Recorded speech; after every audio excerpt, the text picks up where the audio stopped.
Alright, so let's just jump into it. Thanks for good luck, guys. Alright, and go.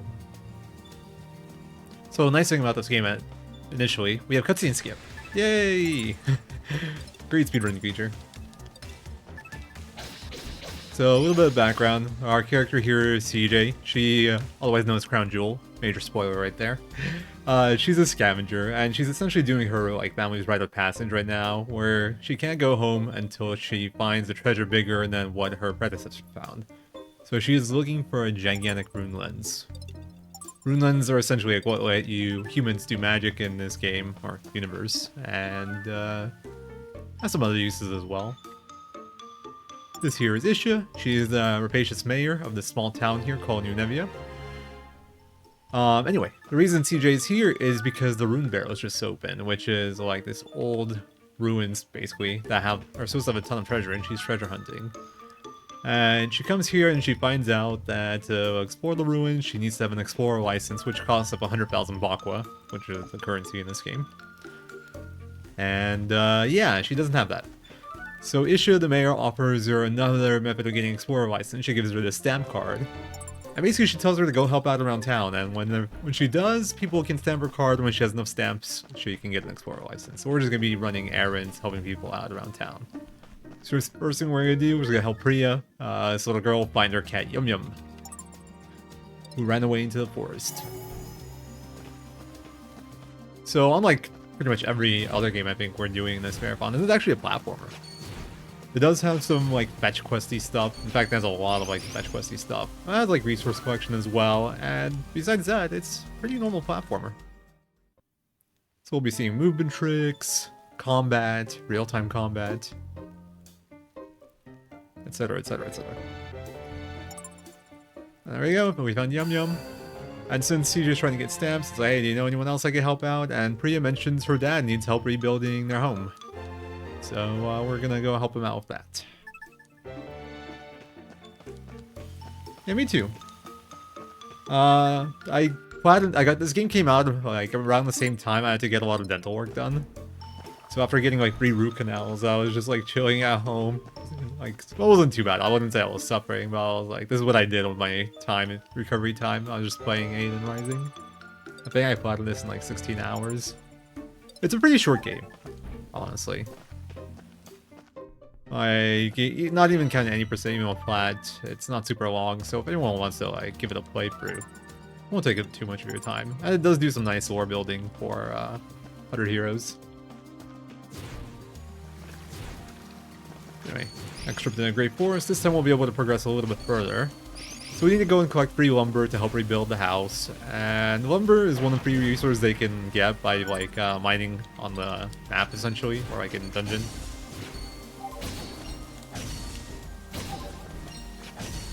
So I'm gonna chop down some trees here. We couldn't do this earlier, partly because this area was blocked off by the cutscene, but also because we didn't have an axe yet. When we agreed to help, the guy gave us an axe. There's you do need tools to collect resources in this game. We won't be getting too many of them, but the 3 main ones we get the 3 main resources we need are stone, ore, and lumber. And the tools to collect those we will be getting naturally through story progression, so we'll be fine there. There's also fishing minigame in this, along with other stuff, but we won't ever get to see that.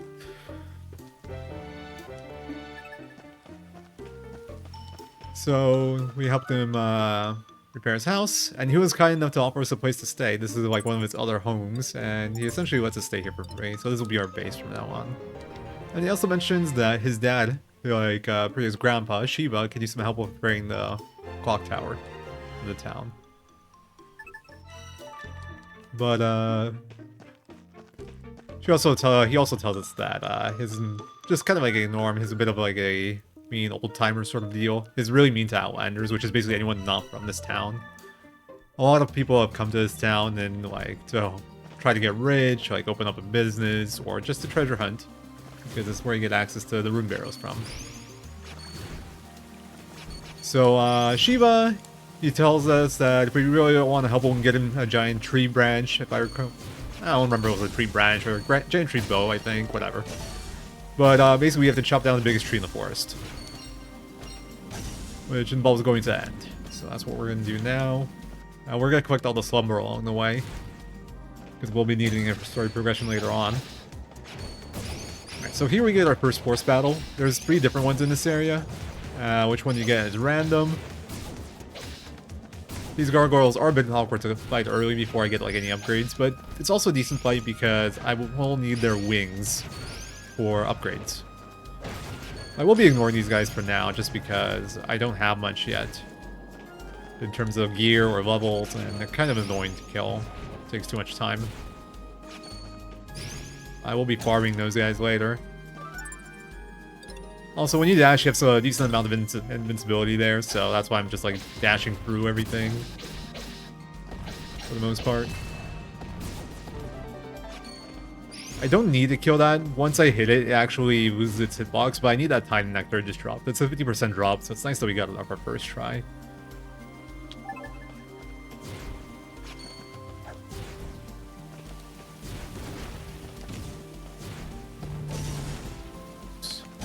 Yikes. Ideally, you don't get hit at all during this, just because of good platforming skills, but it's not a big deal if you do. I'm getting hit a lot more than I'd like, but the HP isn't really dangerous unless I really, like, flub it. The nice thing about this game is if you do die, you can just use a health potion for your inventory and you come back, pretty much. And we do get a health potion for finishing the second quest where we can help the guy repair his house. Well, if I mess up enough, this boss fight can kill you. And then you're set really far back.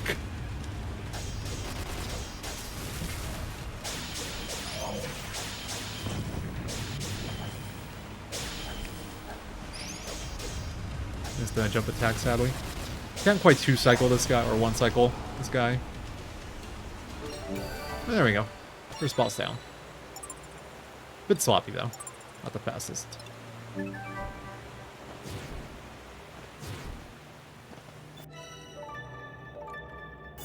Your Kirby boss camo. Yeah, he is. He does look a lot like a Kirby boss. Alright, so these signs are basically waypoints that let us teleport around in an area, but we have to tag them first.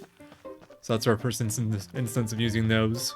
They also have somewhat wonky hitboxes, and will sometimes get ignored even though you like dash through them or even walk through them. So I have to be careful sometimes to make sure I pick them up when I try to get them.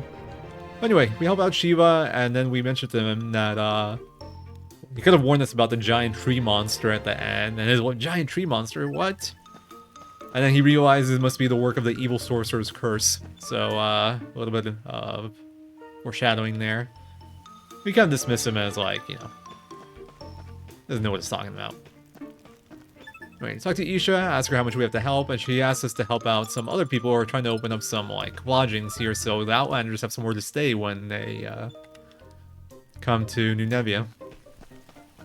So we're gonna do a bit more resource collection. This is Outlander Lane right here. This is like where all the shops will be. Well, most of the shops will be, and this is where like all the Outlanders hang out, kind of, and stay. So we're trying to open up an inn and a tavern right now, and the owners of those, Reed and Reggie, need some materials to rebuild. As you can see, everything's kind of like destroyed here. You can see tents in the background from people camping out here. And the resources we need are in the Great Forest. We're going to go back there again. One of the kind of annoying things about these is, so like the items we need are the tier 2 lumber and tier 2 lumber and tier 2 stone. But we can't actually get multiples of it. They're only there for story reasons, because we will be needing more of those later. But I can't like revisit here and get these in the same spots. They're only here once. That was terrible.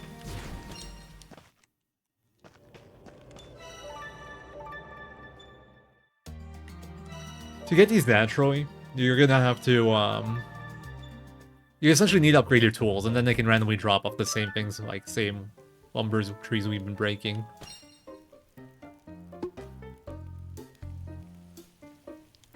But we won't be doing that. So I did mention that we'll need them for story later on. There's 2 ways to do it. The first one is, like I said, upgrading your tools and hoping for the random drops. But upgrading tools is rather expensive. You have to basically help the tool shop guy open his tool shop. And then you have to buy the tools. They're pretty expensive. They require materials. And then you still have to rely on luck to get like what you need. The alternative is to trade for the materials you need later on, and for that you need to help out the trading guy, which also has his own side quest, but it's more consistent and a bit cheaper. So that's what we're gonna go with. There we go, we got the inn and the tavern open. He helped rebuild a bit. And then we're gonna go talk to Isha, the rapacious mayor, and she will give us our explorer license. So we can now finally go explore the barrows.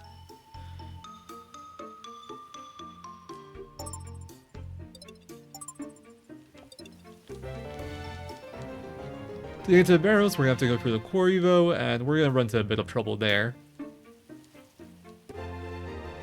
Our first pass through, we're just not gonna collect anything, just because we're really weak and we don't have the tools to collect the ore there, which we will be needing a decent amount of. Oops. Wait, no, that was... Nah, whatever, it's fine. I tried to warp to quarry, but you can't warp to quarry yet. I was supposed to go to town outskirts. Not the best gameplay so far, but I am sleepy. So blame it on that. So we're basically just gonna zoom through here as fast as we can for the first pass. Well, what's gonna happen here is there'll be another earthquake. There was an earthquake earlier that we didn't see because cutscene skip. But the earthquake kind of collapses a giant boulder on top of us almost. And CJ is gonna break her pickaxe on it, trying to climb it. So we're gonna have to go find ourselves a blacksmith to repair it.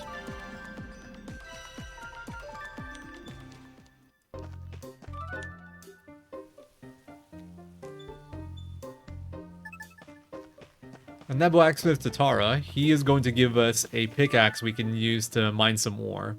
We passed some ore in the quarry, we'll see it again right there. It was a collectible, like, stone on the ground. We need 3 ore to progress. My older route, I would pick up 5 and do some weapon upgrading. But this time we're just gonna get 3 because the trip to get 5 is a little bit longer. You have to go all the way down to the bottom of that shaft we were at. And then climb back up.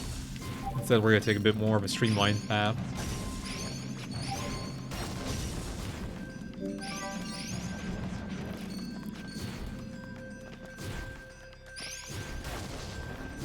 Also, the reason I'm dash jumping like this all the time is because it's the fastest way to move at this point in the game. Eventually we'll get the ability to double jump, and then we'll get the ability to air dash, but for now, it's the fastest way to move. The second fastest way to move is just to run forward.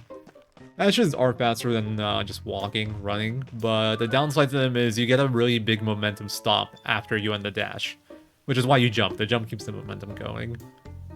But at the same time, one of the little problems with that is when you jump, you're forcing yourself into a jump, which means you can't really dash again or adjust, so you have to be kind of smart about when you do it. You don't want to jump into enemies randomly, and I'm sure I will do that throughout the course of the run. Anyway, help the target his ore, and now we'll get him to repair our pick, and we'll also get a new character here. This is Guru. This is a kangaroo. He's also, like, treasure hunting as well, and he's going to join us from now on. He has a lot of lore behind him as well, although we don't know too much about him at this point.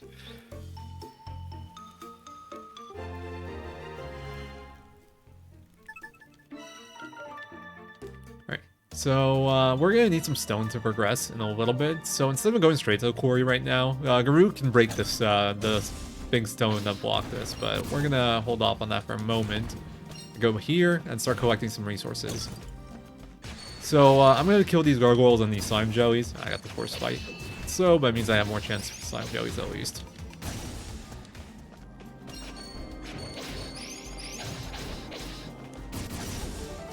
Didn't quite get both. I'll make sure I get these all.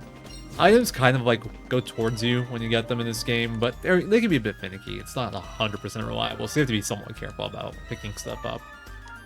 Alright, good. I need to count these resources as well, but I'll have a chance to check how many I get later. So I don't have to count too much yet.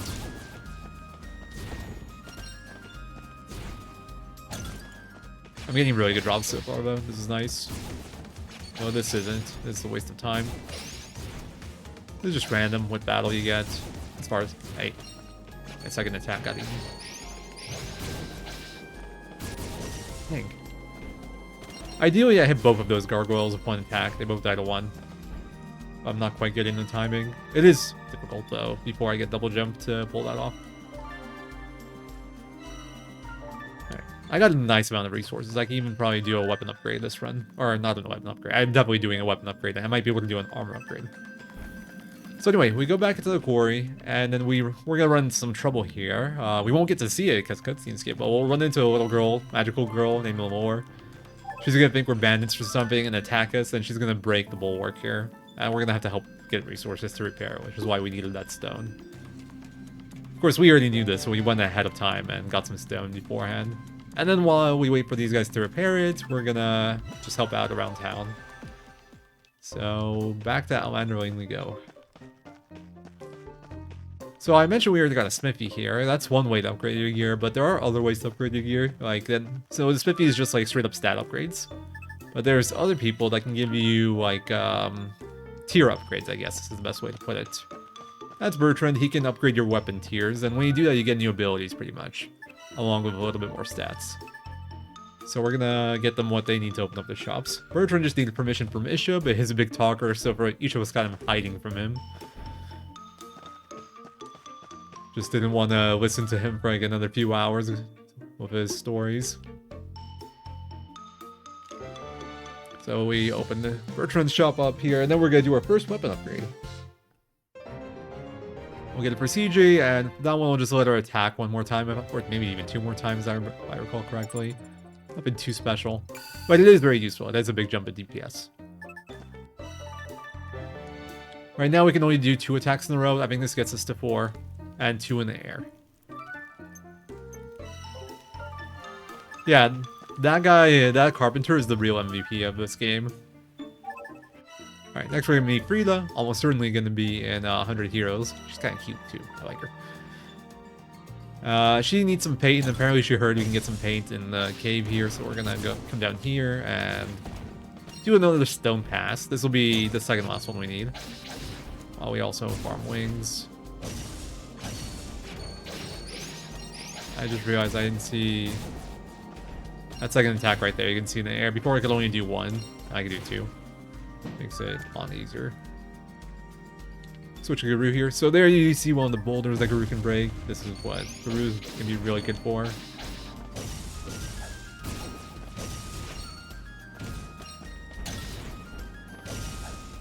Oops. Taking damage isn't too big of a deal, especially early on, as long as you don't actually game over. We'll actually get a guaranteed heal real soon.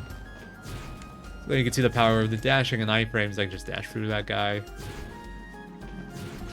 We're gonna have our first little mini boss of this game.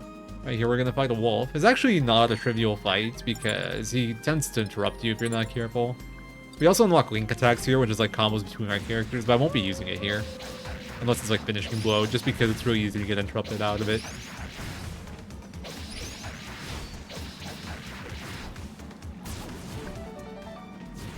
Alright, that was a good fight actually. Let's go. Might have noticed me breaking these like random pots and stuff as I go. These drop money, and if you get lucky, they also drop an item that you can sell for money later. I've actually not gotten anything good yet, so I'm gonna have to... Money is a bit of a concern for me. I've just noticed I've gotten no drops. I essentially need at least 1, and ideally 2 so I can skip a chest. Right now we're at 0, but that's fine. I have a backup in mind if I don't get anything, so we'll be okay.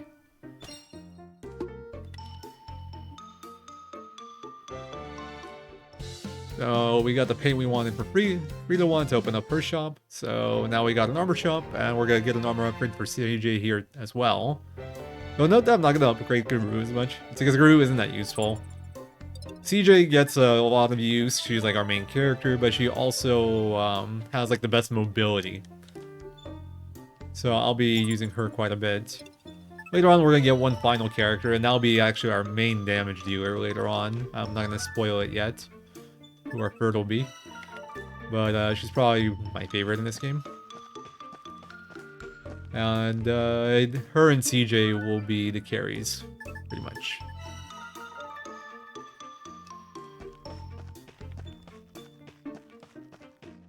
So that was, I believe, Robert.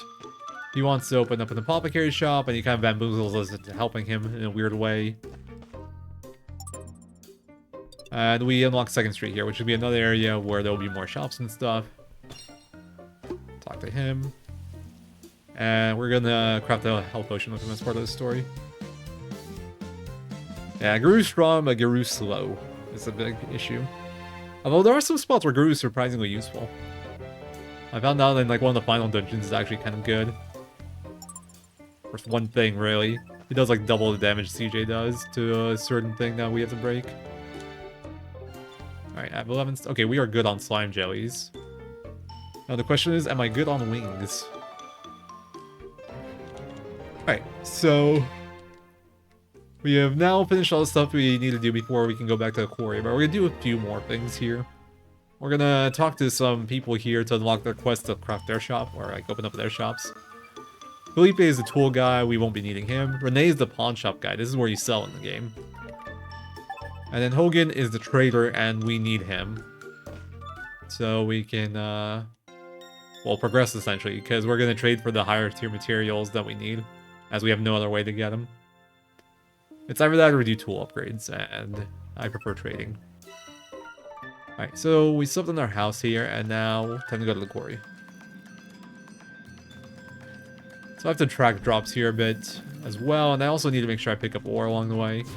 I have a certain amount of ore I have routed in. First trip here, I'm not gonna take the time to kill gargoyles just because, or like extra time ever to kill gargoyles, just because my weapon's a bit on the weaker side, and it takes a while.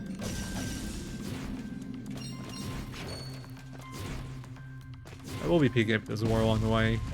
There will be gargoyles I kill that are just like along the way, but I won't go out of my way to get them. I'll try not to. I might take a little bit more time because it's a marathon run, so I don't want to be as reliant on drop RNG. That's Garu's thing. He can knock back projectiles. Let's see if we can skip this. I actually don't like skipping this, but I'll try to do it just for stream. Nice. So if I don't get a force battle of those with a group at the top where I just cleared out those enemies, I'll get a force battle down there. And you can skip it by jumping over it pretty precisely. The downside is there's an amber crystal there, well, 2 amber crystals, and I actually need those. So I'm going to have to make a different trip to pick up some more. And there's our first link attack right here.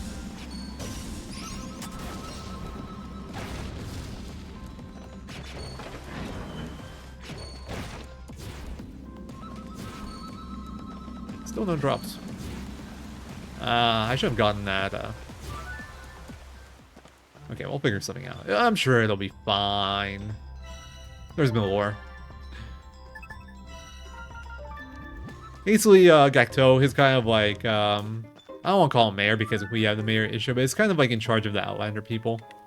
He asked her to bring him back. He asked us to bring Milor back here. So we did that, and then we're gonna go to the quarry because we heard there is a big treasure there, and we finally get to explore somewhat properly.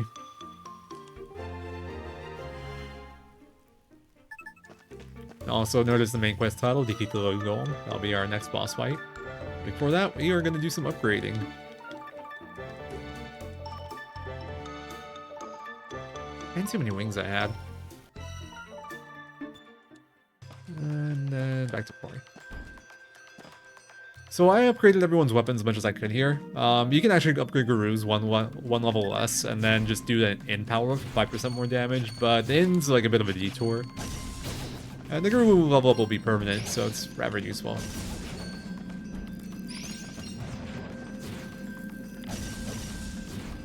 Go out of my way for that wing, even though it's a little bit awkward. So I need 9 of these stone wings for later on for weapon upgrades. When you upgrade stuff in this game, it generally costs materials and money. I got the bottom battle again, it's unfortunate.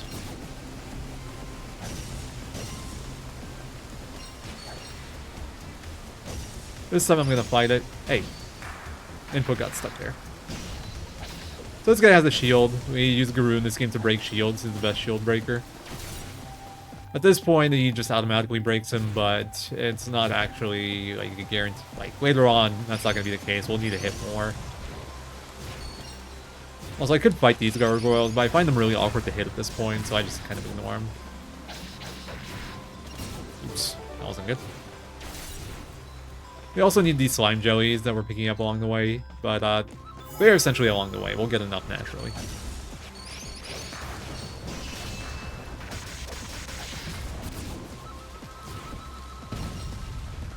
Oh wow, I got hit by a rock after I killed the slimes there. Oops.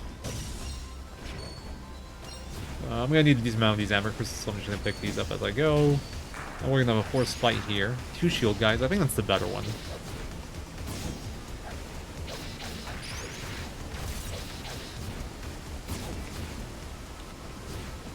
I don't actually care about their drops at all, so we're just gonna progress forward. Alright, since I skipped those 2 amber crystals earlier, I'm gonna have to go a little bit further here. Nice, got that jump. Well, that's not what I had in mind. Okay, I have an extra ore. I don't get that one normally anymore. I cut that one out yesterday.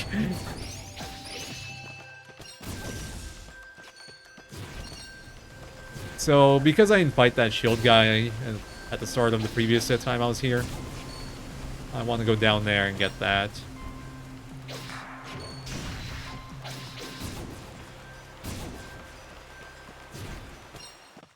Uh-oh. Nice, got the stone wing. I should have a pretty good amount of stone wings already. Alright, and here we get our first somewhat challenging boss. The Rogue Golem. So the thing about this guy is you gotta knock down the shield before you can damage him. And then there's a brief window where you can damage him. And our goal here is to 1 cycle. We're gonna use our power bomb we picked up earlier. This gives us 10% more damage. And we're gonna just DPS like crazy here. 1, 2, 1, 2, 3, 4, 1, 2, and got him. If you make any mistakes there, like if you accidentally skip an attack, you don't get that kill. It's actually really tight.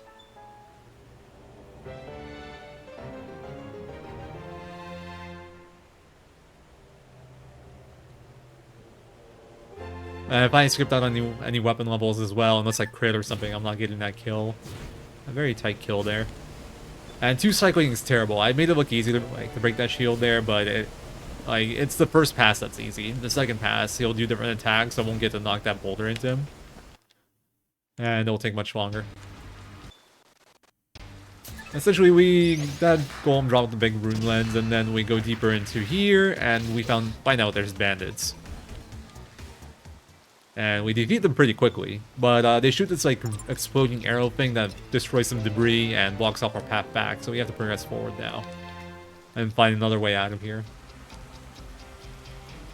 We also find it really weird these bandits have like advanced technology like that. Like they had a runic arrow, which will be relevant later. And like a lot of the other important characters also note that it's weird that the bandits are like so efficient. They always get in here somehow despite not being allowed access by the guards in the quarry, so they don't know where they're coming from.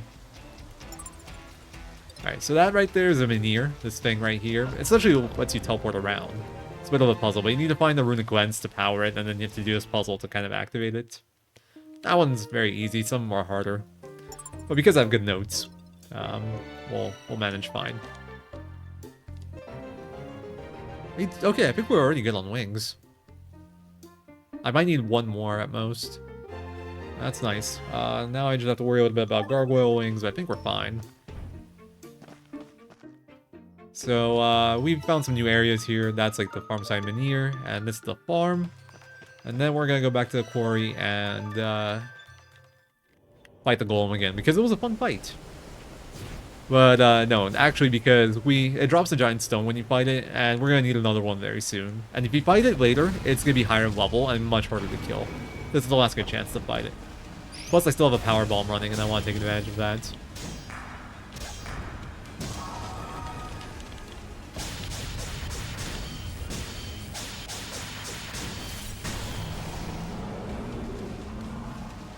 Nice queen fight.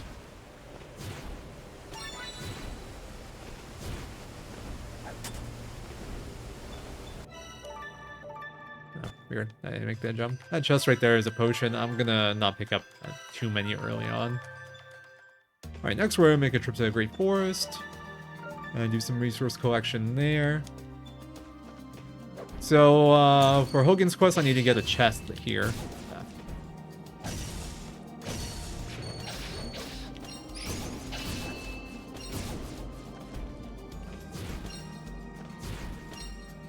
But along with that, I'm gonna need some crystals to finish up my upgrades later on, so we're gonna also go down here.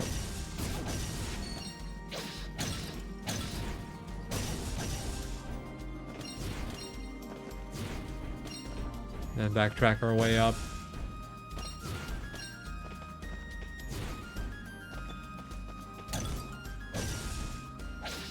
Well, we will make a little bit of a further trip this time around. Oops. That's how you're supposed to do that. Hopefully we have enough wings. If not, I guess I'll make an extra trip later on. It's not the right way to do this. I should be counting, but I've lost count, so just don't get unlucky with my strat at the moment. As we progress through here, we're gonna get all this lumber.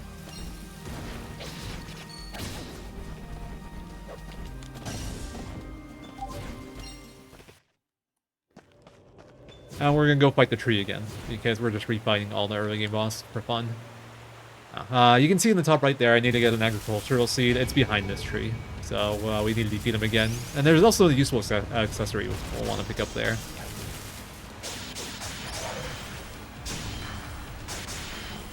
This is much easier on the refight, though. There's easily one cycle of links. No problems there. And we're gonna get a strength break right here. This gives us 5% more damage in whoever we equip it onto. So in this game, you have 2 accessory slots per character, and you also have... 1 second, I have a new thing here that I need to remember. This is something I used to do a little bit earlier. Go here and get this 100 Aqua chest. This is for the quest to open up the pawn shop. I realize it's a little bit better to do it here, because it warps us slightly closer afterwards, too. Okay, well, if I did this properly, it would have. I forgot to do this farm stuff.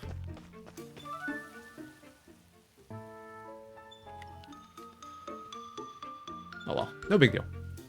That'll probably happen throughout this. I'll forget the slight thing, story progression. Once again, sleepy.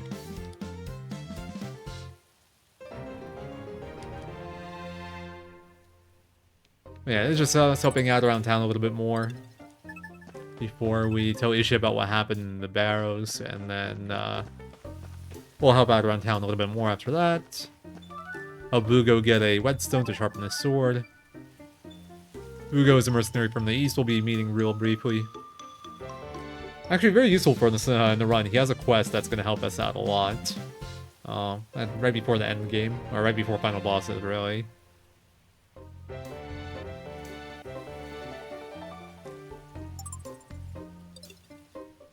So at this point, if I go back to like fight the golem is level 20 instead of level 10 and is much harder to kill.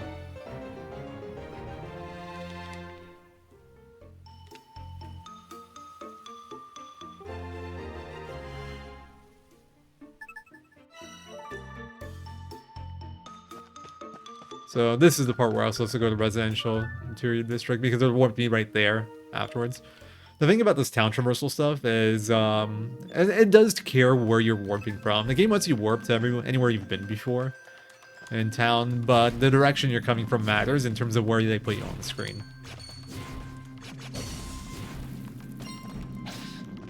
So the routing is, like, it tries to take advantage of that. Oh, inputs got stuck there. That happens with this game sometimes. Sometimes it gets stuck on a direction or something. Oops, need to do this. So this is like an earth crystal. We need to have a earth rune on our weapon to break it. And we don't have access to that yet. Also, this ore didn't pick up. I should have skipped it though. I have an extra. The reason I'm attacking there is because it actually like gets you a little bit higher. It's a little bit faster than doing a double jump if you do it correctly, which I did not. Right. So now we're gonna have to do more shop opening stuff and whatnot, because we're gonna need some materials, tier 2 materials to progress from here. Alright, I'm a bit concerned here. I've never had this little money before.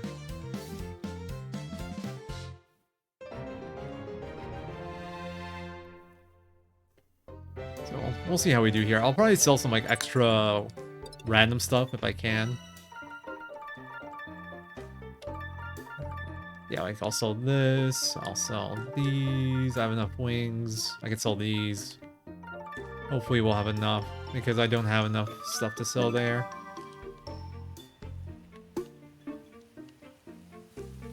Yeah, that has never happened before. Not with this route. It was a concern of mine. It's like it was one of those things that can happen in theory, but I've never seen it. No, I actually don't know how we'll do on money here. I might end up a little bit short for my weapon stuff. In fact, I feel like we probably will be, which is not good. I gotta talk to Hogan twice. How much does Frida's upgrade cost? I really don't want to make a second trip to the pawn shop. Anyway, we're gonna do some more side quest stuff here. Town outskirts, there we go. Essentially, at this point, we need access to runes to continue, so we're gonna help some rune people in the town to open up their shops. That's what's going on here. And while we're at that, we're gonna do some of the weapon stuff, so I can get better weapons and gear. And do the trading stuff as well, so I can progress the story. Sarita I have to talk to for Hogan's quest, so I can get better trading. Bertrand I need to do for weapons, but also, like, I can't do better armor and better weapons upgrading, like smithing, until I do this part. Basically, Frida's next quest depends on me doing this one, and Tatara's upgrades depend on Frida's quest, so if I want better gear, I gotta do all this stuff. This does give me more money, though, which is nice. I do need that. Alright, make a quick stop at the inn here, take a bath, get some empowering waters going. This will give us a bit more damage.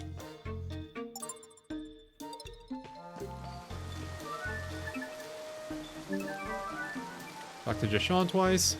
So what Jashan's thing is, he can get us better upgraded stow bags. You might have noticed that when we're going through a dungeon, there's like a 0 out of 50, then in like the bottom, or in the top right corner that fills up as we pick up items. That's how many items we can carry out of here.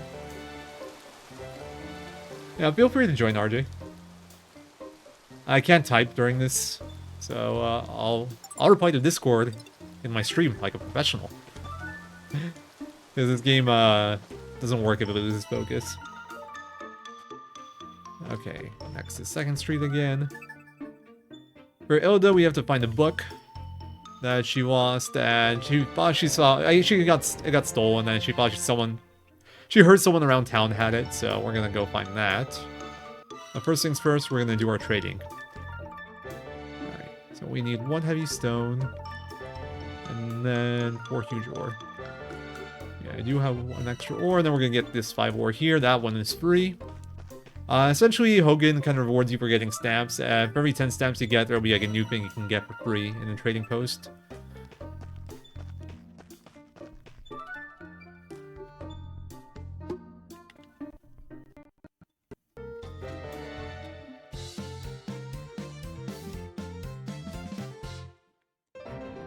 So now we unlock Gilda's shop. And she lets us buy like rune elements that we can equip. But we also still need rune lens to actually attach them. So we're not quite done yet. We're gonna buy an earth rune here.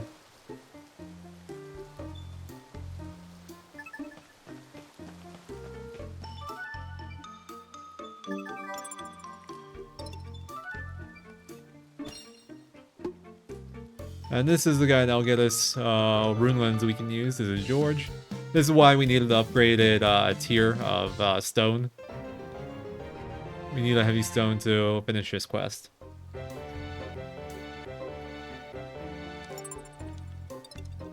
And now we can finally progress after we get through all these prompts and go back into the quarry and break that earth stone on the left, which will get us the whetstone we need to progress the story. Gives you like a rundown of how this stuff works. Alright. Spring Ring, and then Earth Rune. I'm gonna try to pick up money here wherever I can.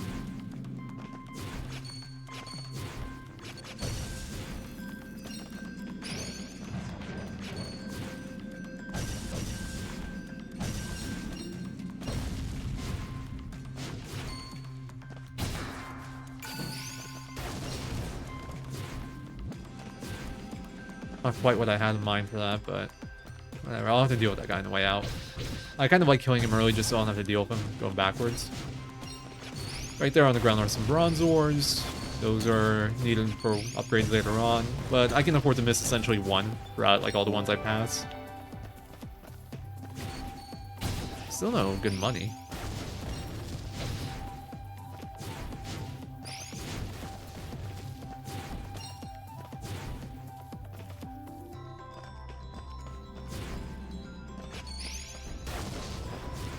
Thanks, Sieg.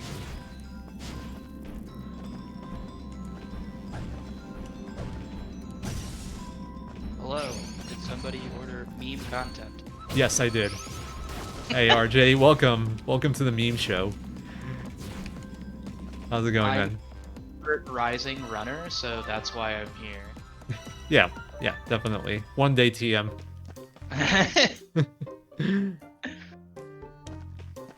How far did he get this game? Did he beat it eventually? I don't remember. Yeah, I beat the game. I just never like platinumed it. Okay, perfect. You're in charge of story content now. Oh god, it's been so long. It's alright, you can make stuff up. It's fine.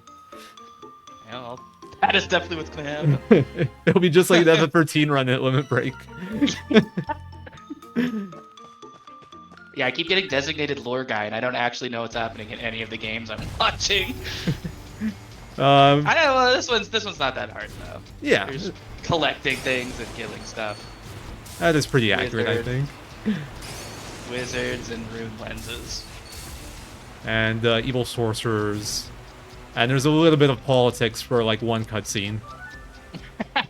Which is probably the most interesting part of the game actually, but just you don't get nearly enough. Alright, here comes one of the most painful parts of this run. Because I'm going into the blizzard area now, but I have like no gear upgrades yet. I delayed until after this trip. So I have pretty bad mobility here. The ice plans are terrible enemies to deal with here. They're a big pain. And we're gonna have to kind of like avoid them without like wasting too much time. It's tedious. So you can see that big AoE attack they have right there. They do that if you get too close, and it hurts. Plus if they hit you, they can freeze you. And getting frozen is exactly what it sounds like. Oh great. My input got stuck there. The game controlled. As you can see, I'm kind of getting owned. Yeah, this is a rough screen. This way, I honestly thought like this game skill or equipment checks you a lot. Like if you're not upgrading your stuff, it actually gets pretty difficult. Yeah. So it looks pretty simple, and it is in its simplest form. But if you're playing casually and you're not like dedicating yourself to like figuring out some stuff and you don't know what's going on, you're probably gonna get whacked every time you go to a new area. I feel like casually you're generally like, upgrading enough. Yeah. Just because, oh, stamps! Yes, I want stamps! And you just get everything unlocked while you do it. It's a speedrun where it's a little bit harder. You're generally very under-geared. For example, I have no armor upgrades yet. Whereas casually you'd have a ton. So I take a lot of damage traversing areas, which is why it's important to not get hit. It actually wasn't that bad, all things considered. That was a pretty good little segment there.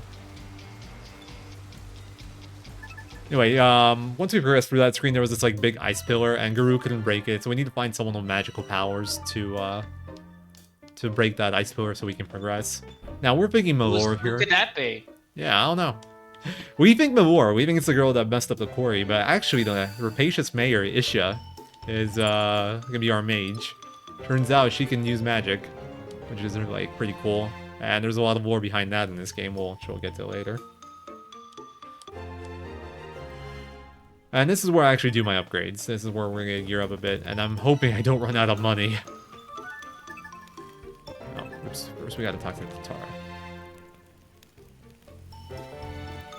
I'm very concerned here. I've never had money this bad before. But you can see on the right there when we do our upgrades. It takes resources as well as money. So I'm burning through some resources here. This is why I have to collect things. Now, I actually have enough stuff that I can upgrade my armor, but I don't trust my money, so I'm going to avoid it. I think we're fine, though. 3,800 is a good amount. Ah, never mind. I think I'm short. Yeah, I'm almost certainly short. I I'm actually not sure how to best handle this. I think I need 700 more. Oh, I think Frida gives us a bit. I mean 1,000. Yeah, she gives us 1,000. I think I have just enough. Oh boy. Calculated. Yeah. I totally routed this perfectly. 1,500? Yes! 300 left. Easy. I was very concerned there. You could also upgrade Isha's armor tier there, which lets her float, but it's not that useful. And it costs 500, which I don't have. So we're gonna skip that and go back here. But now you can see the real movement of this game. Now I can air dash. So I can move like that. The reason I stopped there is because I need those slime jellies. Yeah, you can see Isha coming in right away does a good bit of damage. Ow. Oh, there's our first death. No biggie, though. I'm not having good luck with these slime jelly drops, though. Okay, there's our second death. Actually, now this is scary. I'm gonna play this very slowly, just because I don't want to die.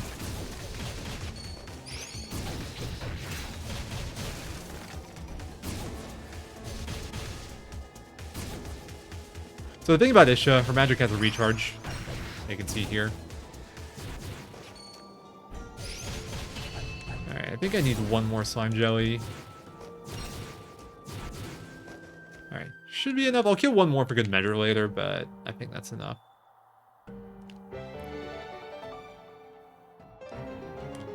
I still have to be somewhat careful here as I'm out of health potions. So if CJ goes down, I have to navigate with Guru and Isha, and they are not good for clearing areas. They don't move nearly as efficiently or as quickly.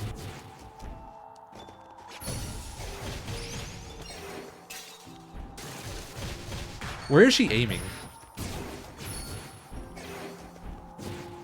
I don't know why she does that. It's actually so weird.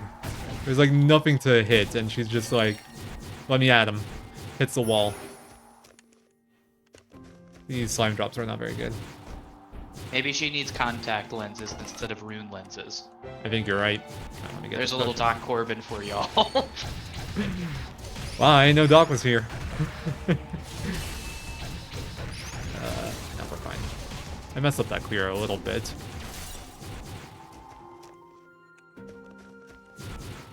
That's a vitality ring down there, I think, if I remember correctly. We don't need that.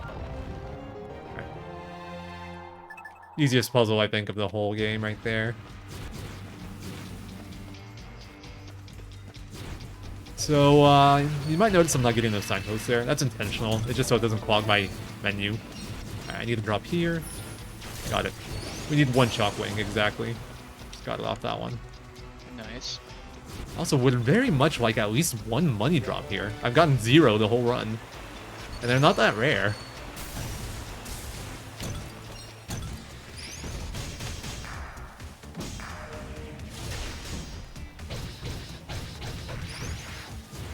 I could knock off that shield quickly.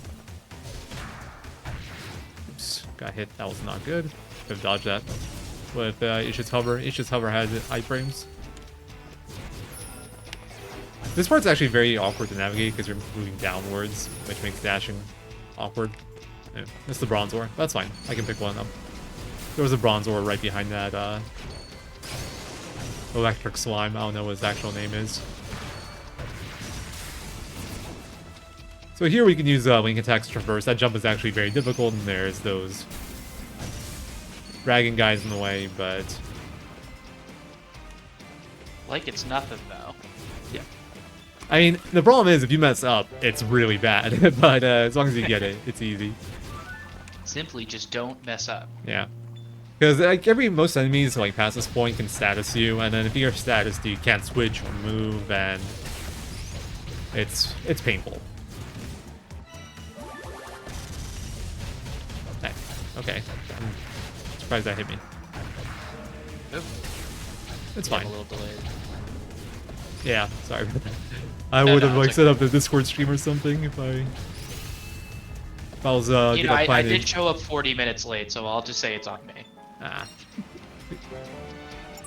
You know who the real problem here is? It's SRD. I blame SRD. Well, that's always what the problem is. Alright, anyway, like these golem fights are generally pretty easy. You just DPS with CJ and Isha for the most part. Their attacks are very easy to dodge. The hardest one to dodge is that lightning attack you did there, so it's been a bit slow, but not really dangerous. But there is some new tech that I picked up here from the Japanese runner. There was a sign earlier that I could have gotten that I used to get. And I would warp back here after the next boss fight, but it turns out it's actually faster to... first of all, remember how to do this puzzle. This is the wrong puzzle. I'm doing the wrong puzzle. Oops. 1, 1, 2, 1. Okay, next one's the hard one. That's the easy one. Let's do that. It'll be faster to... Need to make sure I get that sign. It'll be faster to warp back to that side and then backtrap through the warp. Better than using the other sign.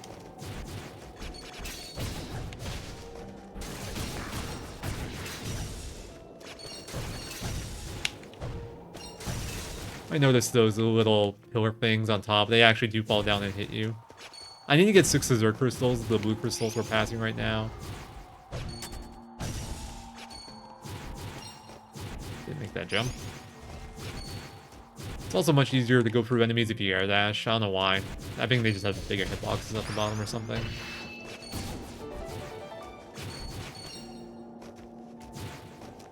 There we go. Now I definitely have enough slime jellies. Finally.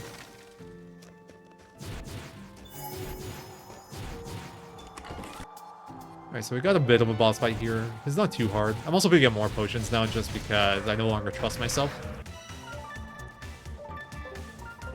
Also, I just realized I forgot to do a menu. Oh wait, no. Never mind. I've forgotten. Oh, now I've messed up. I'll be a little bit weaker for this fight now because of that. Because I removed my strength ring. Alright. Kind of sloppy, but it's fine. By the way, that wolf, he actually ate an adventure. And that adventure had the rune lens we just found, which will help us activate something earlier. Guru, like, literally goes through that wolf because he felt something hard while he was fighting it. Which is funny, because we haven't actually used Guru in that fight at all. But it's like, when I hit it, I felt something hard. So he ends up checking inside the wolf. Pick up the stuff there just so we can sell it later.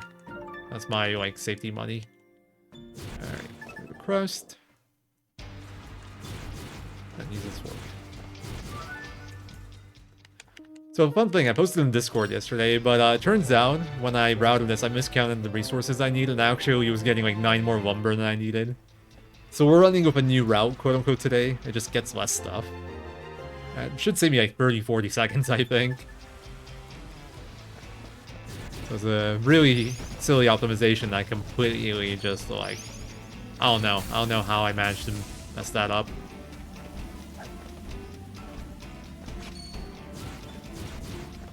It seems like it is like a little awkward. Sometimes it just like, yeah, like you said, your cat sometimes trying to count the materials you're getting and you just overlook one. Or like overlook the difference of one. Like you're getting one wood versus the other kind of thing. Yeah, it's really easy to mess up. There's a lot you gather, and you need it for a lot of different things. Some story progression, some upgrades. But I ended up getting like 3 extra tier 2 lumbers for no reason. That's like 9 tier 1s. How did I mess that up? Okay. Well, that's good. I need to use a potion anyway. I am doing this horribly. Okay, we're fine now. Those are actually really difficult if you get stuck on them. Alright, equipment. Now we remove that stuff and set up Isha. I wanted to wait until after this point so I could have the Earth Rune on her after we do those jumps. Because the Earth Rune hits differently than a non-Earth Rune. Like, if you equip an element onto Isha, her attacks change, which is rather cool, but it does matter for, like, my fights. And also, welcome to the hardest fight in the run. This little wolf. No, I'm just kidding. It's this big wolf that's the problem.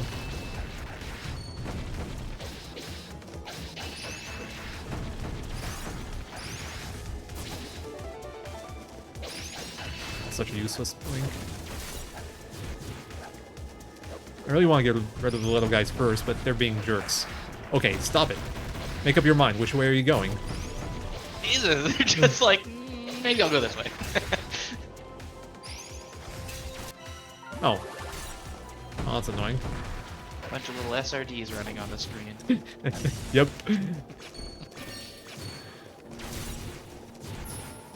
Alright, got all my Zerg crystals as far as I can tell. Alright, boss fight coming up. Yay! I'm gonna skip that potion for now. We can get it later if we need it. Oh, we will be coming back here later. Welcome to the Blizzard Brothers.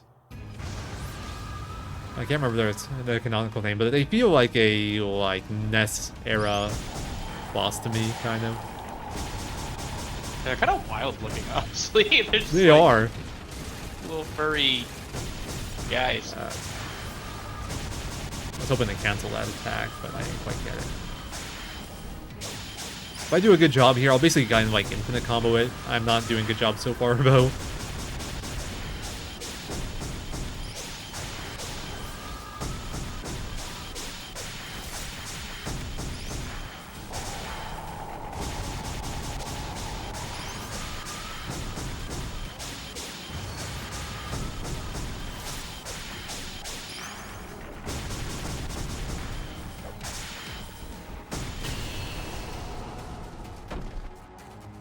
Alright, that was a pretty good fight.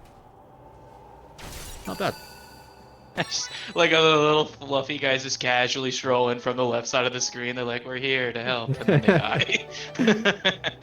We've arrived just in time. Oh no. Oh no. Papa! Oh no.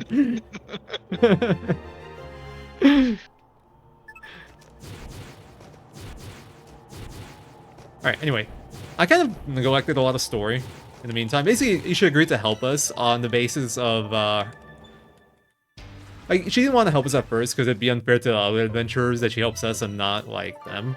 But she agreed to help us because we offered to pay more taxes. And then once we got past the ice crystal, there was a guy dancing there. And she went, Papa! And she's like, okay, I gotta find Papa.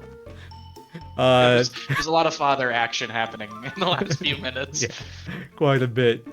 It's funny because we won't actually get to see Papa until we have to murder him later on because we're cutscene skipping everything. But essentially, as we're running around, we've every now and then seen this weird dancing man. He has even summoned the golem that we've had to fight. And turns out that's Isha's dad that went missing in the barrels a good long time ago. Alright, it goes right here. I would have to make another stone trip here before, which we don't have to do anymore because I learned how to count. After those ice wolves, this guy's pretty trivial. Hey, we finally got a money drop. You dropped an e-money pelt there. Hello? Isha? Do your thing.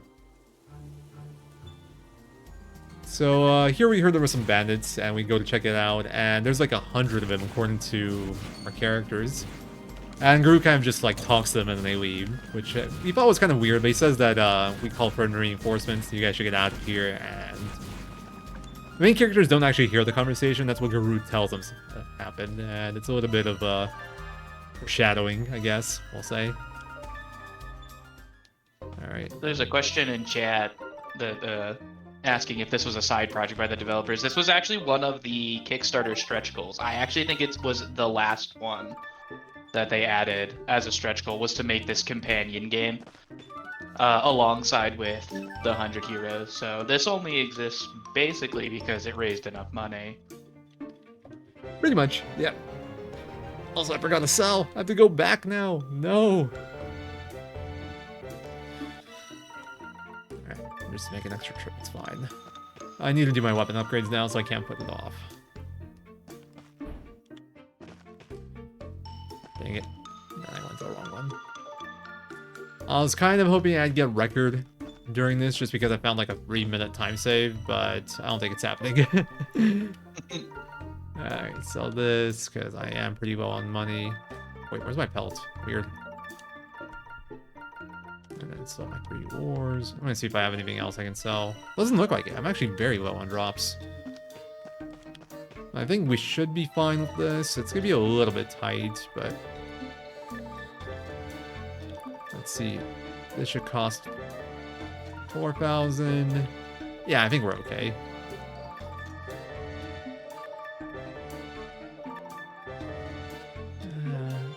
Maybe I'll have to sell a little bit more later on, because I'll have some trades I need to do. But anyway, later on, once we fought those wizard guys, we discovered we needed a lightning rune to progress. And we didn't have one. And Gakto, for checking out the bandits, gives us lightning rune. So now we can progress again. Yay. But first we are going to make a little bit of a detour, because we need to get another upgrade for Hogan, the trader, so we can get some tier 3 gear that we need to progress the story later on. So, we had to talk to him there, and now we have to go here and get what we need for his quest.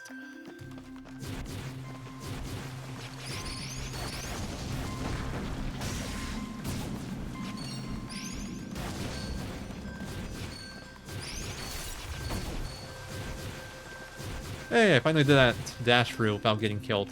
Or hit. Let's go. This is another route time save. Thanks. Normally I would go to the left there because it lets me pick up 3 more ore, but now that I've fixed my counting, I don't need those anymore. So, another free time save. I hit that time though.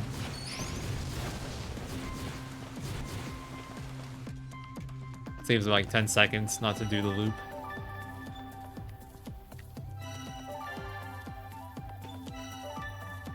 Alright, now we will go back and continue the story.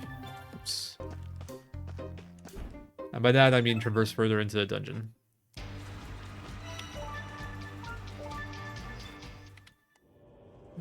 Alright. Also need a menu here. The like vertical hitbox of this stuff is like fairly deceptive, sadly. Give Visha the lightning rune, so now her magic type will change again. Like, it'll be a different attack. It's a pretty cool one, actually. The problem with it, though, is that it's really short range. So, it's a little bit tedious.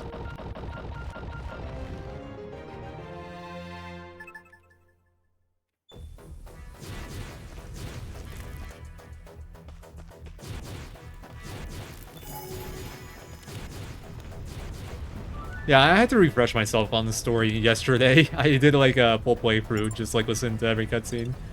Because normally I don't see any of it when I do a speedrun, just like you guys are not seeing any of it while I'm doing the speedrun. I want to be at least somewhat prepared for the lore, because I think the lore will be important, since we have Eiyuden coming out fairly soon. And I think it'd be cool for you guys to kind of know a bit about it.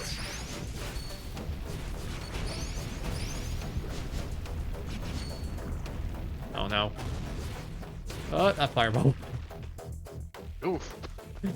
Alright, honestly it's fine to take hits, as long as you don't get burned. That's the big concern with any of these. I don't mind taking hits, damage is not too big a deal, I just don't want to get statused.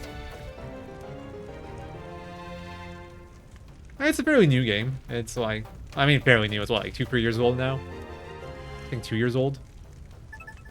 Yeah, and it wasn't even actually made by the main devs. This was outsourced to a different dev. Yeah, a different studio. To be made. I think they did a decent job with it. Yeah, I think it'll tie in nicely. I'm looking forward to seeing like the characters in this game and 100 Heroes quite a bit. I'm still hoping to pick up like a little bit of money, and there's just like nothing. You got 30 bucks? Well, what do you mean? I haven't gotten one good money drop so far. So like when you break those urns, there's a chance for it to drop like a rare item. I've gotten nothing. And then off some monsters, there's like a chance to get a rare item as well, and I've also gotten nothing. Alright, so for this guy, I kind of have to break his shield before I can do things. Okay, that was really bad.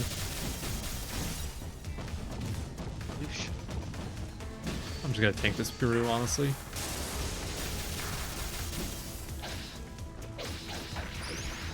Alright, now I can do things. I get hit. Alright, there we go. I got him electrified. Now it'll be easier. Statuses are very useful. Yeah, it melted after that happened. Yeah, well, the status doesn't help with him melting, but it helps to interrupt him, essentially. He won't really get to attack me once I electrify him. Gotcha. It's the same reason statuses are really bad on us, because then we're getting interrupted constantly.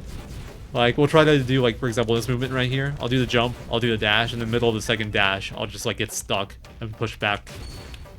It's like getting hit pretty much constantly.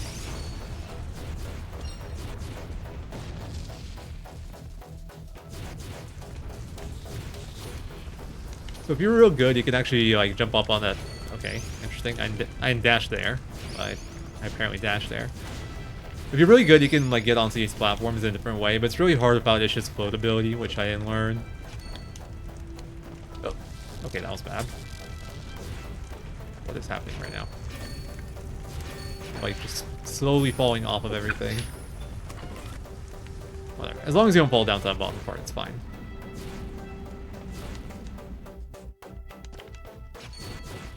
Alright, you got a pretty painful forced battle coming up. Hopefully it goes smoothly.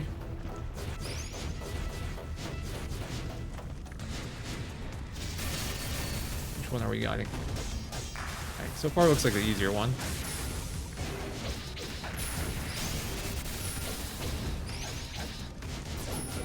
Oh, that guy went away. Sad. Hey. Oh, yeah, they were ripped up for a second there. Ah, got burned. Okay. Okay, you know, it's actually good that we died there. Okay, that's not a good one. I was very unlucky with that fireball timing. As you can see, I can't switch here, and Isha has a recharge timer on her attack, so this is taking forever now. Ah! These fireballs are in, like, the worst positions. And I got burned on CJ as well. Or did I? What? I'm not taking damage. Okay, there it was. That was a weird burn. I feel like that kind of bugged. Really important that you get that sign there, because you'll get warped out of here after the next boss. Teildor, there's a rune lens that we needed to activate a camera thing that tells us things from the past and more, and her crew got it here. And then the Miller wanted to fight this thing, and her crew ditched her, because they're wimps.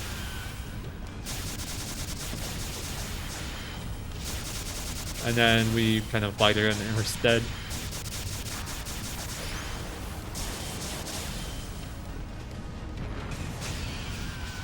Oh, I'm getting a very nice pattern.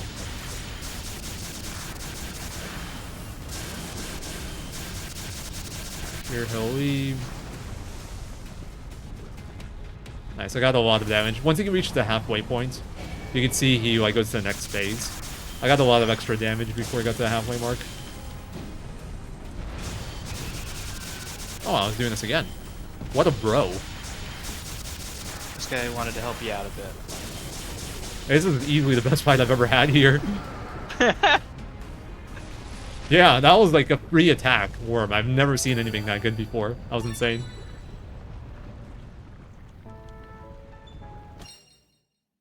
Thanks for good luck, Drupus. Like, the only attack he did is the only one we want to see, because we can knock that, like, boulder back into him and then knocks him down. Everything else, you just have to dodge and hit him normally. So that looked really easy, but it normally isn't. Alright, so now we're going to trade for the rest of our materials. Here's where I'll find out if my money's okay. I might end up short here. Also, I need to go to 2nd Street, but I'm going to warp to Rune Quarter first. The reason being, from Rune Quarter puts me on the right side of the screen, whereas from 2nd Street puts me on the left side of the screen. And I want to be on the right side of the screen, because that's where Hogan is. Okay, so trading here, I need 12 ore for 6 stone. Yeah, looks like we're good. Then trade for 3 of these. Alright, we were actually fine on money, yay. Alright, and then go back here just so we can enter Outlander Lane from the right side.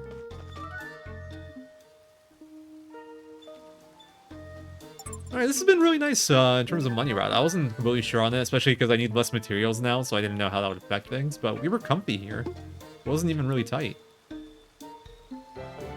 I still have like over 2k left here. I am going to use 500 right now to get a better inn upgrade, because we kind of did one of Rajiv's quests here, which gives me access to slightly better ones. So instead of getting 5% bonus damage, we're going to get 7% bonus damage. Let's go.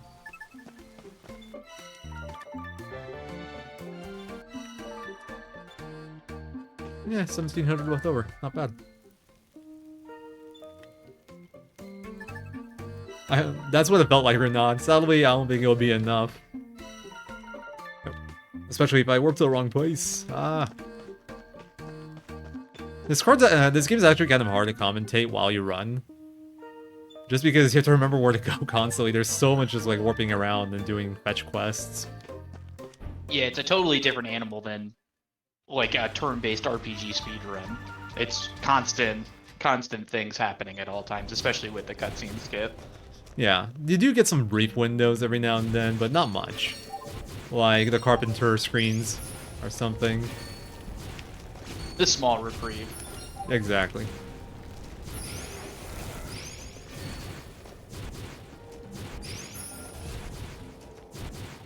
Have I upgraded my weapons all the way yet? I'm pretty sure I did. I'm not 100% sure, actually. No, I'm actually gonna check. No, I must have, because my money's low. I completely repressed that memory, I guess, of upgrading my weapons all the way. I don't have any memory whatsoever of doing it. Oh, I caught it. Sometimes this thing doesn't, like, get picked up. Anyway, story-wise, essentially what happened is the lava runes exploded after we fought the worm, like the volcano erupted. And a bunch of hot springs popped up in New Nevia, and they decided to make it part hot spring town as well. And the hot spring town apparently needs a souvenir, so we are creating souvenir with these Thunderbird eggs. We are gonna sell like shiny black eggs. And there's like a lot of stuff about like marketing and whatnot that like was talked about. We don't care about that stuff. How am I getting hit by this? The best way to get 10 of these eggs is we need 10 of these eggs to essentially get the poultry we need to like have an infinite amount later for the pasturage. And the best way to do it is just go here, get 4, leave, enter, get 3, leave, get 3, enter again, get 3, leave again. Hey, okay, thank you for the good luck. Alright, so got that done, and now we go back to the inn.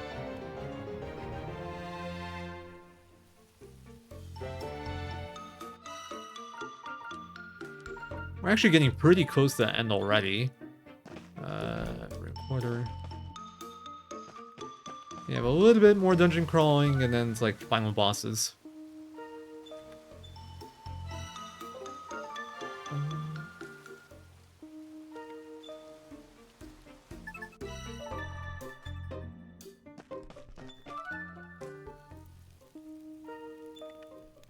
So I haven't mentioned it yet, but while we were doing all this stuff, there has been some like brief mentions of the evil sorcerer and the barrel's curse. We don't quite know what it is yet, but we essentially find out that evil sorcerer was trying to make rune lenses, and he found that rune lenses grew in like organic beings. So he would essentially, what's the best way to put it? He would try to grow them in people, and the more like power the person had, the better it would grow. And that's the Barrow's curse. And turns out Isha is affected by this curse. That's why she has the blue hair, and that's why she can use magic. Because she has a rune lens growing inside of her. And you find out that eventually this kills the person that has it. She was the only one in town that knows, but her father knew as well, which is why he kind of went into Barrel, so he wanted to try to find a cure. And at this point, Isha's kind of like starting to put it together as well. I think you really learn about it during the end of the cutscenes after this sequence. And of course our party like helps, like is there for her and tries to help her find a solution. Which doesn't actually happen in this game. It's like in the post-game, CJ and Isha agree to go find a way to save her together. Which we'll probably see in 100 Heroes. I imagine that'll be a major plot point. Or at least a minor one. Yeah, if they're not like, you know, the main characters, like if they're side recruitable doing requests or something. Yeah, it 100% will be. I feel like there's no way they're not. Yeah.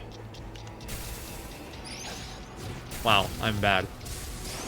I apparently touched that rune thing. I have no idea how I managed that, but... Little trick there, that thing actually gets in the way really badly. But you can get through. Okay. Am I gonna get hit by this? Okay, just barely avoided it. That was really sloppy. You can actually pull that one out of the way by just... and break the shield. Interesting. It looked like 2 of them ended up missing. It was weird. Yeah. Lightning Orb does have really low range, but not that low, I thought. Alright. Hopefully that left one will go towards the right here. That's the ideal scenario. Sadly not the case.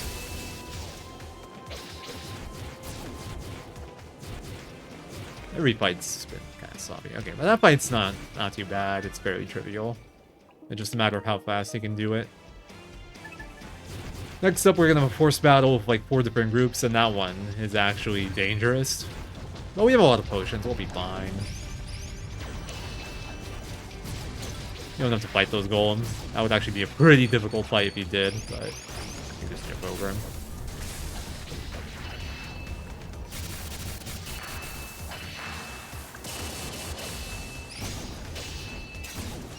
We're gonna take advantage of something rather funny here. That like fire one leaves a bomb behind when you kill him. So we're gonna use that bomb to actually damage the enemies.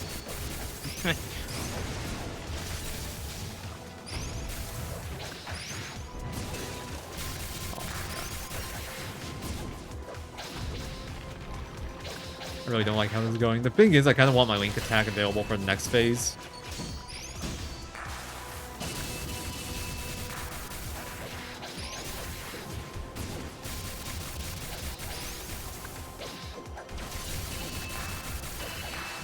We electrify that guy there, which is why that went so smoothly.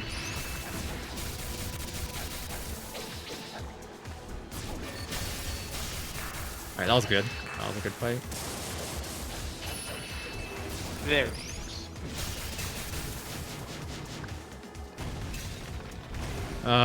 Really?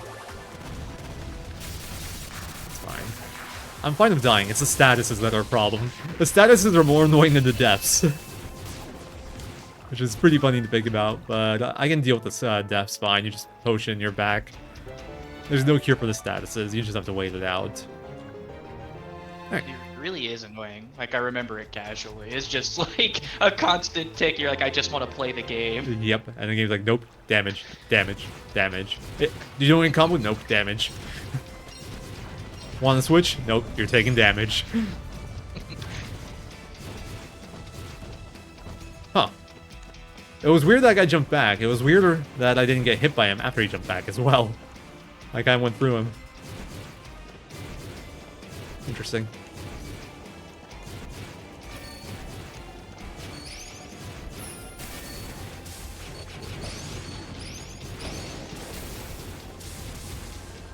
Yeah, we don't have to do anything here. We just quickly make our way back. Anyway, we found a rune lens that can power on a different thing, so we're gonna go power on that different thing now. So the rune lenses we found so far, they can like activate the Meniers, which are the teleportation things we've been using, but they can also activate these like devices that let you see what happened in the past. And the one we found is for that device here. It's kind of like a camera. You can see it right there.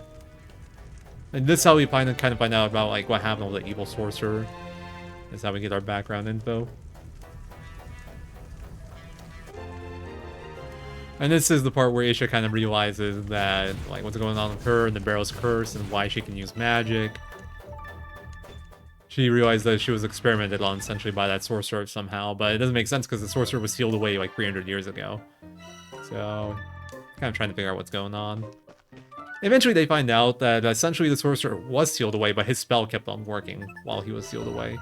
And that's why every now and then there was a mage born in New Nevia. It's essentially the Barrel's curse, where you have magical powers, but you have a rune lens going inside of you, and you have a very short lifespan.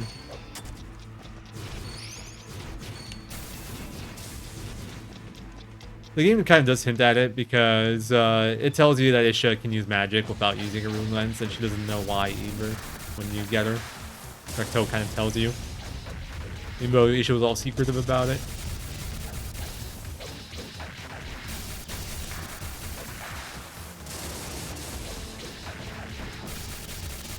Lightning Element's good against Earth, by the way, so Isha is really good for DPS here. Oops. Someone got hit.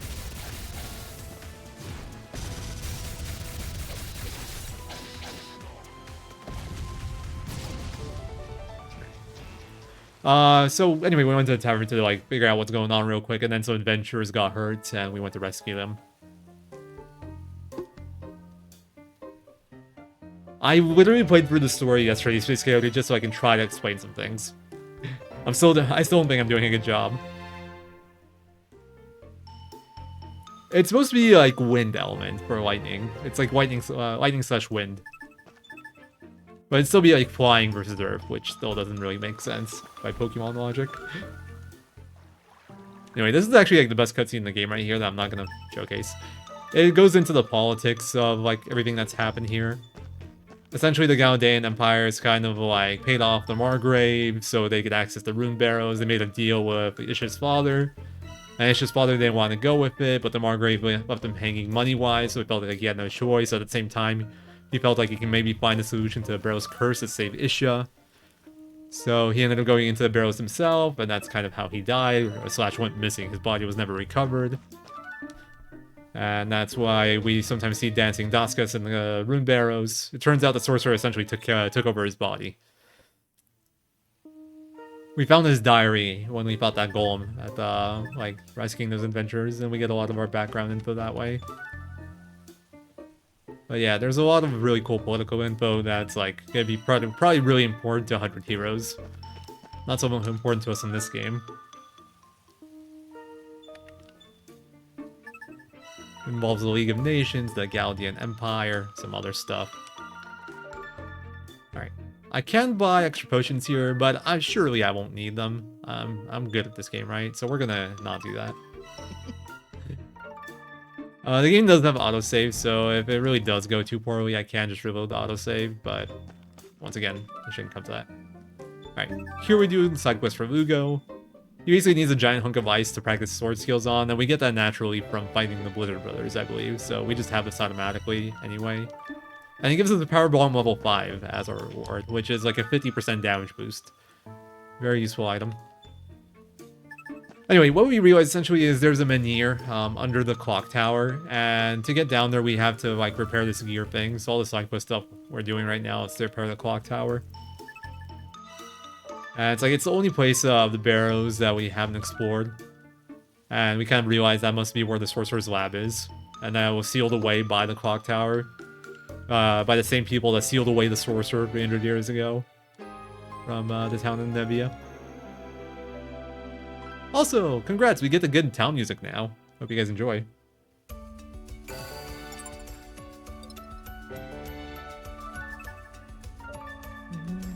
Music's so good here.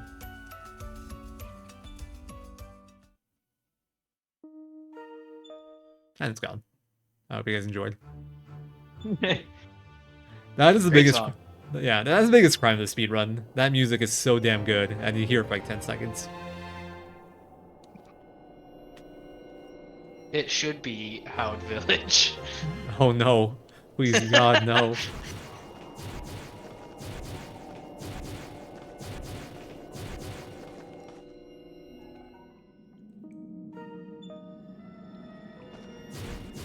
Anyway, CJ was actually gonna go down here by herself to destroy, like, the spell. And ended up pulling everyone in, because the menhir kind of has a wide range. So we got Shiba, the old man, in here with us, who is, like, despite being a jerk earlier, is like, oh yeah, we're friends, right? We're homies. Alright, we're gonna use a power bomb here, and I'm gonna focus a bit more here.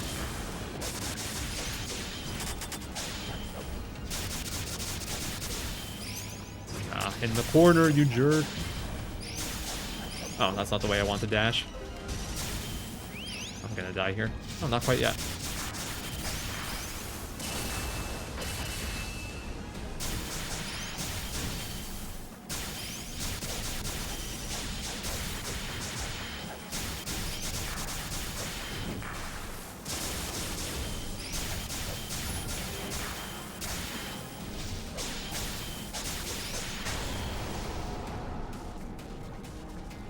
Oh, I didn't die. Wow. Alright, decent Hearthwine. Nice. So Hearthwine works for the Gaudian Empire, so to speak. We also find out the Guru here also works for the Empire, but not really by choice. They kind of have his daughter, who's sick and, like, has years to live. So his plan was essentially just to, like, do his job here, get rich, and then spend, like, the rest of his days with his daughter. Well, like, once Hearthwine tells him to kill it, like, screw you, Hearthwine, and ends up joining us for reals.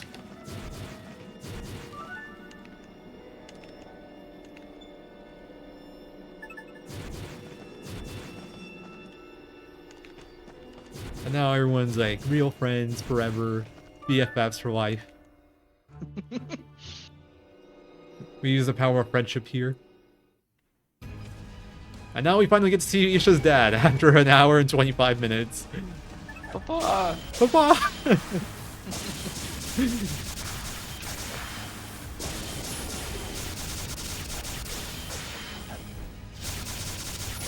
Hello, father. Electrocution. That's how you greet your folks, right? Yeah.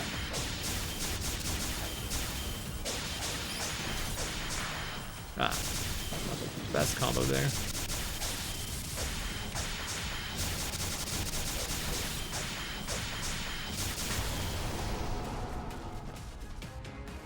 Pretty good fight, too. Alright, can we one-cycle the Sorcerer? So, we kind of released him from his physical form there, and now he's, like, absorbing the souls of everything around, becoming this monstrosity. So, final battle right here.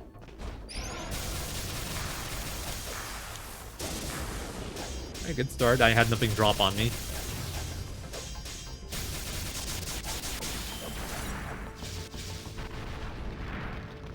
CJ, you kind of choked that.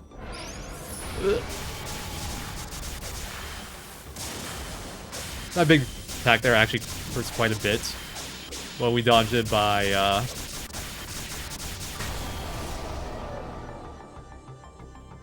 Wow, that was actually a clean one cycle. Nice! Look at that. Let's go. Showing off for the fans. Alright, GG. That was the cleanest sorcerer fight I have ever had, guys. Heck yeah, GG. GG.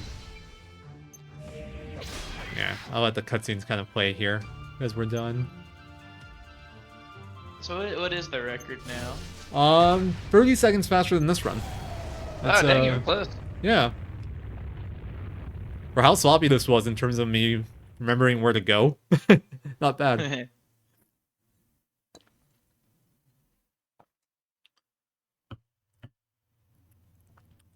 Papa! He's back. So anyway, you can see in the middle of that circle here, there's a big rune lens. This is kind of like the treasure that CJ's been looking for this whole time. They try to break the, like, sigil to end the spell, and they're like, they can't. And CJ's like, alright, let's destroy the rune lens. Everyone's like, no, but that's what you were looking for. And she's like, the real treasure is the friends I made along the way. Yeah.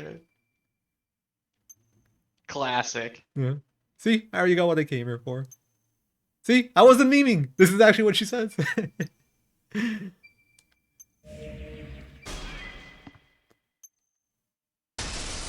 Would have been better if she said her stamps. That's actually what she sends to go. her dad as, like, her treasure for her rite of passage. She sends her stamp card. He's like, what is this? My child has failed me.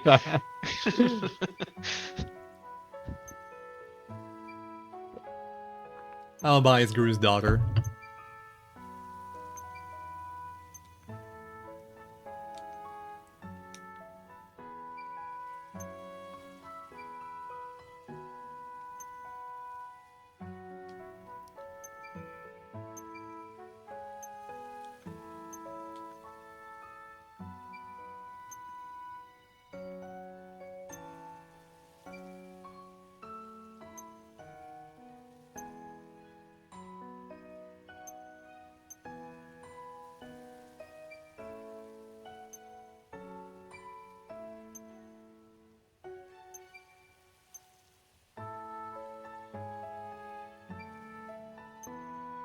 So here's a funny little cutscene.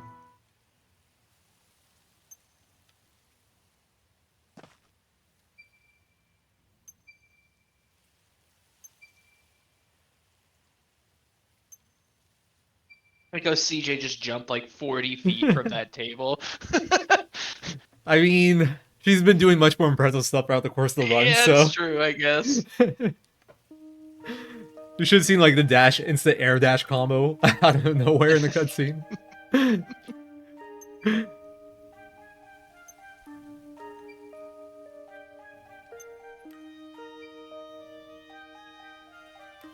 This is the only time CJ threatens violence in the whole game, by the way. She's like, I'll kill you both if you tell Guru.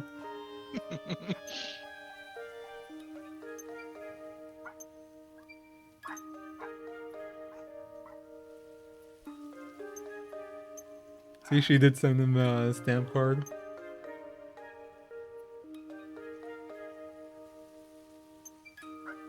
She got bamboozled!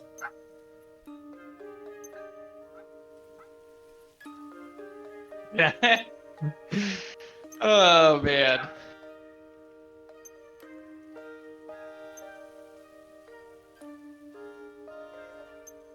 Lots of love. Gold digger. Nothing, Ain't nothing nothing like but a a game gold telling digger. you everything you've been doing this whole time was completely pointless. Your whole like premise for starting your journey was all a lie. I feel like that's not uncommon in RPGs though. No, it's really not. You start off doing something, you end up killing God for some reason, and then you're like, well, I guess I have friends now. Chapter 1, save the kitty. Chapter 10, kill God.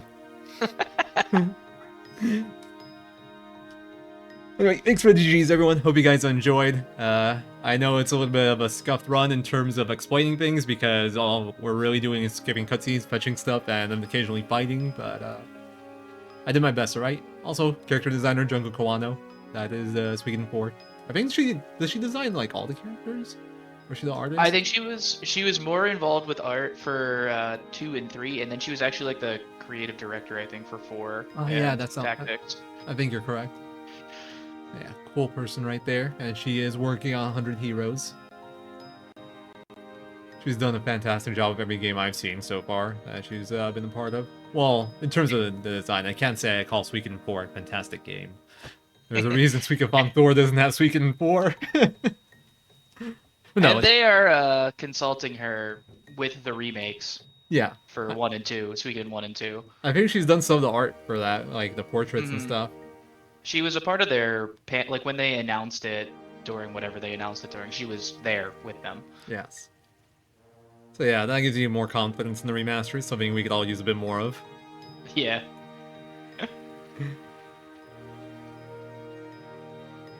You can see some of the characters there. There's Squash on the left, the bird guy. He's the Praiser. We'll probably see him in 100 Heroes. We've only interacted with him once this whole time for story reasons. I think he lets you buy accessories in this game. It's been a while. But we never use them for that.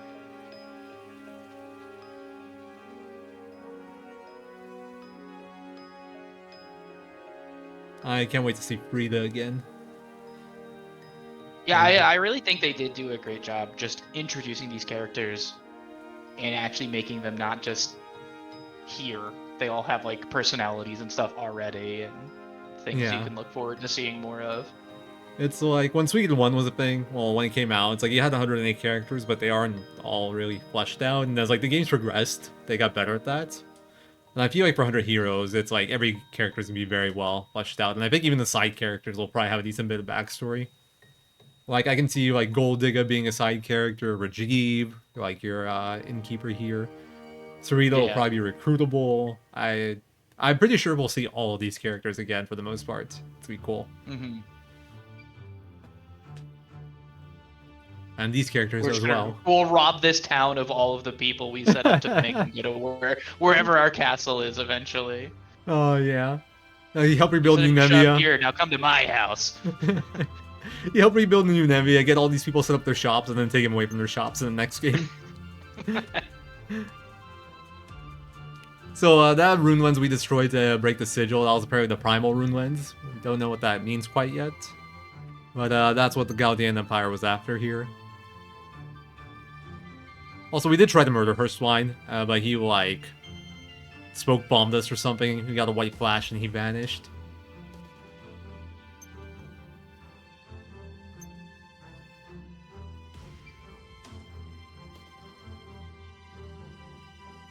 Mighty Ducks. The fault lies with me. I expected too much of you. If I may, you may not.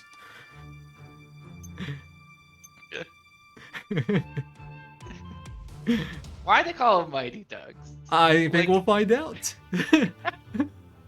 I'm just imagining like- like Donald Duck though when I see this. Or like the hockey movie. Yeah. Like Ducks is my Duke. YV. I refuse to believe that. I think it's Duck. It makes it way funnier to me. So to me, this will be Mighty Duck right here. Mighty Ducks. What It's if actually just a few Sergeant ducks Joe? stacked together on top of each other in a freaking trench coat. Like a duck mech of ducks transformed it together. Yeah, this is definitely real. Oh man. That'll be the greatest plot twist of the game.